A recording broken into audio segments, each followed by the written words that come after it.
you haven't gotten the word yet, I just wanted to make a video to let you know and to announce that that Bethel Church is going to be resuming in-person worship services this coming Sunday, January the 24th. We'll continue to live stream for those who feel more comfortable worshiping with us from home, but for those of you who would like to come, we're going to be open again in the limited capacity that we had before, every other pew roped off in order to maintain social distance, and we'll be putting in place all those protocols that we had put in place before as a church, the things that we're able to control. We're going to have the windows raised a little bit so that there's some cross ventilation and fresh air.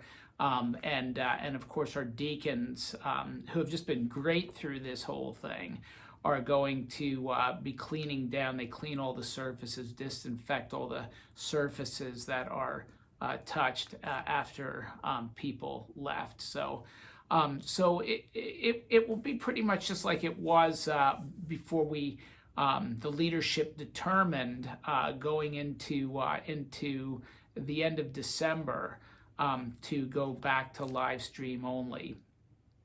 Now, a question was raised, and it was a good question, and it's a question that I'd like to address with you. And the question was this: given the fact that we see coronavirus cases rising across the United States, given the fact that there is a new, more contagious strain of the virus that likely has something to do with that increase in cases, given the fact that so far, and very sadly, there have been 400,000 deaths across the United States due to this virus as of today, given the fact that we see hospitals being overrun in various parts of the country and in some parts of our own state, Virginia here, why are we doing this now?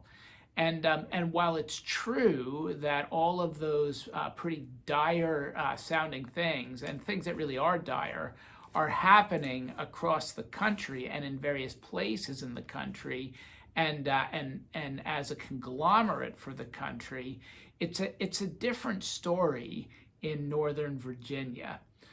Northern Virginia has about 10 hospitals, and as of today, there are 679 of the beds of those hospitals, or about 68 per hospital, that are occupied by coronavirus patients.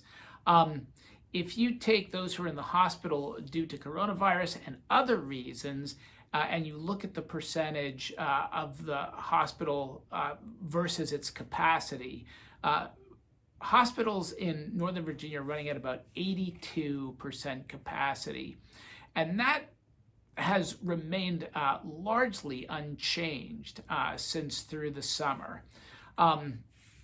Hospitals don't want to run at a very low percentage. They wouldn't be able to stay in business, but at 82% gives them a buffer to where they're not in danger of being overrun. And that was our big concern, that we would contribute to the situation where the hospitals would be overrun. In addition to that, if you look at Loudoun County in particular, the statistics indicate an even smaller number. That is, while cases continue to rise in Loudoun County, they're not rising as fast as they are elsewhere.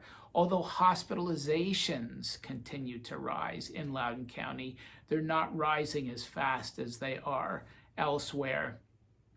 And more importantly, there are not very many deaths in Loudoun County, probably due to the fact that the average age in Loudoun County is 34 years old, and the virus has its greatest effect on those who are 50 years old and older. And the older you get, or the more underlying conditions, the more difficult that is. Now, those are statistical realities.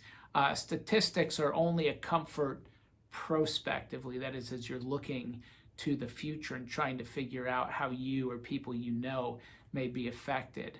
The family with a 20-year-old son who died from coronavirus, not going to give them much comfort to know that statistically that was unlikely to happen.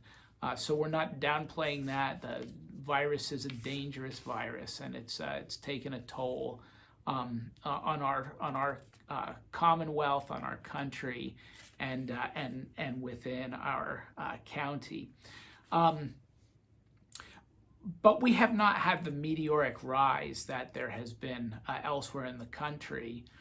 And there's another side to this, and the other side to this is that there's what some people are calling a pandemic fatigue that is setting in. That is that there's a very real phenomenon where people, it's beginning to affect them in a negative way.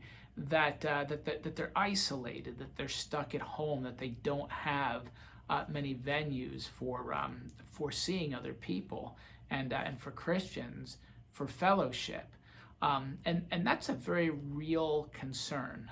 We are human beings; we're not machines, and we could look at things that would be in the best interest of machines, and if we were unfeeling machines, we might be able to do those things, but we're not unfeeling machines, and we simply can't.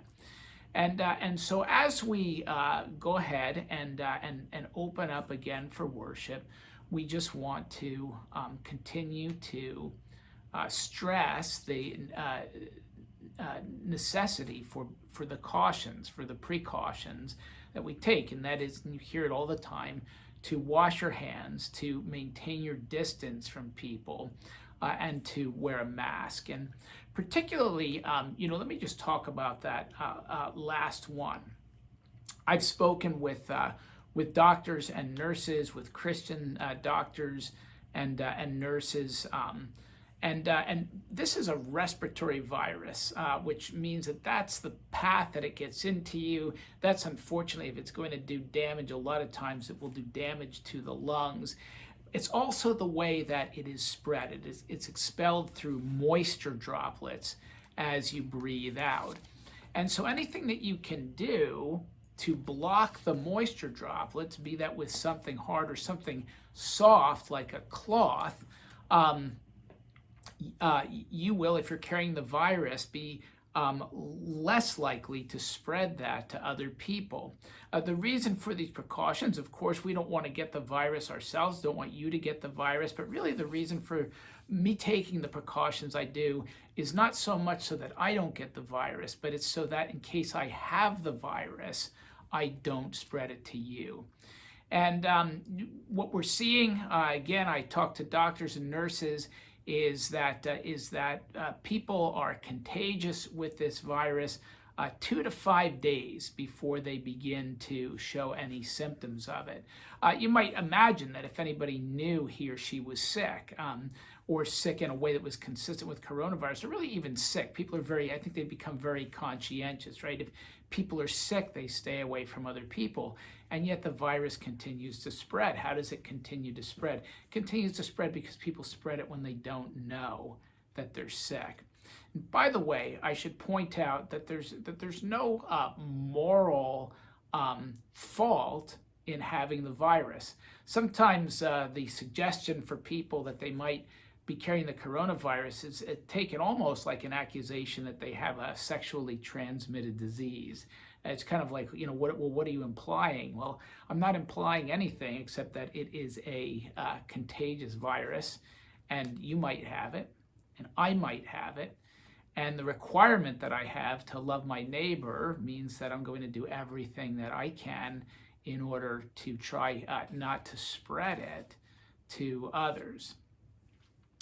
And so though cases are rising in the county, I don't want to give you the impression that that's not the case, and you can certainly find that data for yourself. Hospitalizations are rising, and with that, deaths are going to rise to some degree because deaths will always be a subset of the number of cases.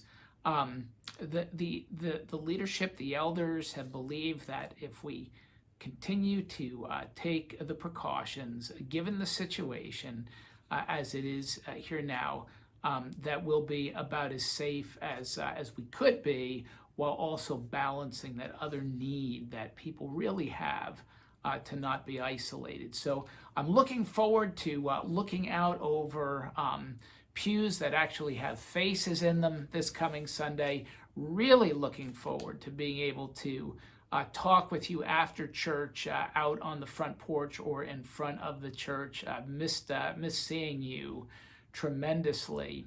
And let's pray together, as I know that you have, that God will continue to keep us safe, and that He will be with and comfort those people, sadly, who have lost loved ones through this virus.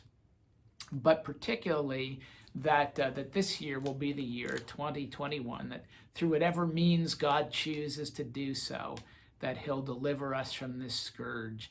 And I look forward to seeing you on Sunday. God bless and keep you.